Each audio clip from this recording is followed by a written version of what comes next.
నమస్తే, welcome to reflection news. నేను శర్మ. పాపం చీపురు కట్టకు ఎంత కష్టం వచ్చిందంటే, చీపురు కట్ట గుర్తుకు ఎంత కష్టం వచ్చిందంటే, అవినీతిని కూకటి వేళ్లతోటి పారదోలుతాం, తుడిచి పడేస్తాం అన్నటువంటి కేజ్రీవాల్ దినదిన గండంగా బతుకుతున్నాడు. పాపం ఆ లిక్కర్ కేసులా ఆ కేసుతోటి జైల్లో పడ్డాడు. ముఖ్యమంత్రి పదవి పోయింది, ఉన్నది పరువు పోయింది, పరువు అంతా పోయింది, ఆగమైపోయింది మొత్తం. ఇప్పుడు కోర్టు ధిక్కారం కింద కూడా కేసు నమోదైంది ఈయన మీద. ఈయనకు వ్యతిరేకంగా వాదిస్తున్నటువంటి లాయర్ను కూడా సోషల్ మీడియాలో ఇష్టారీతిగా విమర్శించారు. అట్లా తయారైపోయింది పాపం. ఇప్పుడు ఆ కోర్టుల బండి తిరగాల్సిన పరిస్థితికి వచ్చింది. అందుకే చెప్పేది ఒకటి చేసేది ఒకటి కాదు. నాయకులారా, చేసి చూపించుండి. మీ చెప్పుడు మా ఉంటుంది. మైక్ పట్టుకుంటే మైకాసురులు అంటారు కొంతమందిని. మైకులు పట్టుకున్నారంటే ఇక చెప్పరాదిగా రామాయణ ఇతిహాసాలను శ్లోకాలతో పాటు ఇక మేమంతా పునీతులము, మిమ్మల్ని అట్లా పరిపాలన చేస్తామంటారు. గ్రౌండ్లోకి వచ్చినాక జీరో. ఈ కేజ్రీవాల్ కూడా అంతే పాపం. చెప్పింది ఒకటైంది, అవినీతిని దూరం చేస్తామని అద్భుతమైన బంగ్లా కట్టుకున్నాడు, అవినీతిలో కూరుకుపోయాడు. డిపాజిట్లు కలదు. ఏమైంది ఢిల్లీలో? గోయిందా పోయింది, పార్టీ పోయింది, బీజేపీ వచ్చింది. అందుకే చేసినాక చూపించాలి. మీరు చెప్పుడు ఒకటి చేసేది ఒకటైతే ప్రజలు నమ్మరు. దంచి కొడితే పోయి బంగాళాఖాతంలో పడతారు. ఆమ్ ఆద్మీ పార్టీ అధినేత ఢిల్లీ మాజీ సీఎం అరవింద్ కేజ్రీవాల్కు ఢిల్లీ హైకోర్టు షాక్ ఇచ్చింది. ఆయనపై కోర్టు ధిక్కార చర్యలు తీసుకునేందుకు సిద్ధమైంది. సెక్షన్ 2C ప్రకారం, సెక్షన్ 2C ప్రకారం కేజ్రీవాల్పై కోర్టు ధిక్కార క్రిమినల్ చర్యలు తీసుకునేందుకు ఆదేశాలు జారీ చేసింది. ఈ మేరకు Delhi high court judge justice Swarnakant Sharma ఆదేశాలు ఇచ్చిండు.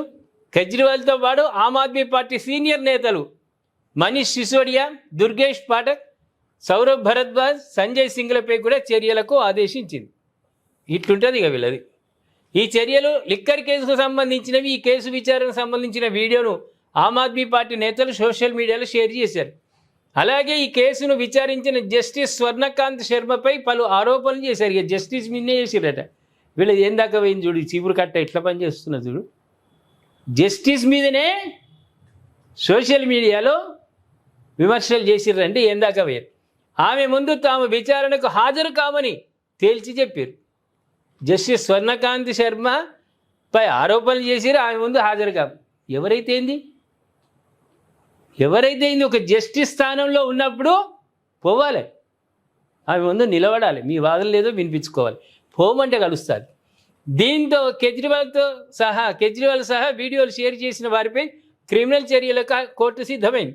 వారిపై క్రిమినల్ కేసు నమోదు చేయాలని ఆదేశించింది. ఈ సందర్భంగా జస్టిస్ స్వర్ణకాంత్ శర్మ స్పందించారు. తనతో పాటు కోర్టును బెదిరించేందుకు వారు ప్రయత్నించారని జస్టిస్ శర్మ అన్నారు. తన పరువుకు నష్టం కలిగించేలా వ్యవహరించారని, సోషల్ మీడియాలో దుష్ప్రచారం చేశారని వివరించారు. న్యాయపరమైన అంశాన్ని సోషల్ మీడియా ద్వారా ఒక అబద్ధాన్ని 1000 సార్లు చెప్పినంత మాత్రాన అది నిజం కాదు. నువ్వు జస్టిస్ను విమర్శించే స్థాయికి ఎదిగినావు కేజ్రీవాల్ గారు. మేడం, జస్టిస్ను ఒక ధిక్కారి ఒక మాట మాట్లాడడానికే వీల్లేదే, కోర్టులను విమర్శించడానికి వీల్లేదే.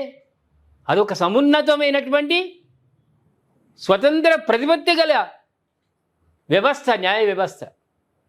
ఆ న్యాయ వ్యవస్థ ముందు నువ్వు ఎట్లా అంటావు? ఆమె ముందు హాజరు కానీ మీ చుట్టమా? మీ చుట్టబోడు ఆ ఇంట్లో ఉన్నాడంటే నేను ఓనంటే ఒప్పుకుంటారు. ఆమె ఎంత కోర్టుకు ఎంతగా ఉంటుంది, కోర్టు వాళ్ళు ఎంత విజ్ఞానవంతులై ఉంటారు. అంత ఈజీగా వచ్చిన వాళ్ళ న్యాయ వ్యవస్థలో ఎవరు జడ్జి ముందు జరిగే వాదనలు ఉంటే వాళ్ళ ముందు నువ్వు పోవాలి. నువ్వు వాళ్ళను బ్లేమ్ చేసుకుంటూ ఇప్పుడు ఈ మేడం ఈమెను బ్లేమ్ చేసుకుంటూ నువ్వు సోషల్ మీడియాలో పెడితే కోర్టు ధిక్కారం కాదు? నువ్వు బహిష్కరణ అస్త్రం ఎట్లా ఉపయోగిస్తావు? ఈమె ముందు నేను హాజరు కానని నీకు అధికారం ఎక్కడిది అయ్యా? లిక్కర్ కేసుతో పాటు లెక్కలేనన్ని కేసులలో చిక్కుకుంటున్నాడు పాపం చీపురు గుర్తుగల్లా కేజ్రీవాల్. ఏమంటారు ప్రేక్షకులారా? కోర్టు ధిక్కారం ఈయనకు సబబేనా కాదా? కామెంట్ రూపంలో తెలియజేయండి. సబ్స్క్రైబ్ చేసుకోండి, షేర్ చేయండి.